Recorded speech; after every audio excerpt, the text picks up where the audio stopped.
ఈ మూవీ తొలిసారిగా తెలుగు సినిమా ప్రతిష్టతను జాతీయ అంతర్జాతీయ స్థాయిలో నిలబెట్టిన cinema. Welcome to 365 days 365 movies. ఈ రోజు డే 108. ఈ రోజు నేను రికమెండ్ చేసే మూవీ ఏంటంటే ever green classic cinema Swathi Muthyam movie.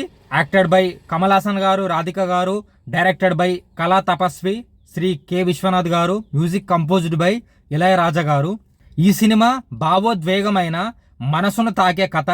ఈ మూవీ స్టోరీ ఆర్ ప్లాట్ ఏంటంటే ఒక అమాయకుడు సమాజం వ్యతిరేకించిన ఒక విధవరాలిని, అంటే భర్త లేని స్త్రీ ఆర్ భర్త చనిపోయిన స్త్రీని పెళ్లి చేసుకుని ఆమెకు గౌరవమైన జీవితం ఇవ్వాలని ప్రయత్నించే కథ ఈ సినిమా. సమాజం ఎంత వ్యతిరేకించినా ప్రేమ, మంచితనం ఎలా గెలుస్తాయో చూపించే అద్భుతమైన సినిమా. ఈ మూవీ మనకు యూట్యూబ్ అండ్ అమెజాన్ ప్రైమ్లో అవైలబుల్ ఉంది. ఈ మూవీ లెంత్ వచ్చేసి 2 గంటల 41 నిమిషాలు ఉందన్నమాట. నిన్న రికమెండ్ చేసిన యముడు మూవీ ఎలా ఉందో కామెంట్ చేయండి. రేపు మళ్ళీ మనం సరికొత్త మంచి సినిమా రికమెండేషన్తో కలుద్దాం. అప్పటి వరకు లైక్ చేయండి, షేర్ చేయండి, సబ్స్క్రైబ్ చేసి బెల్ నోటిఫికేషన్ ఆన్ పెట్టుకోండి. Thank you, bye.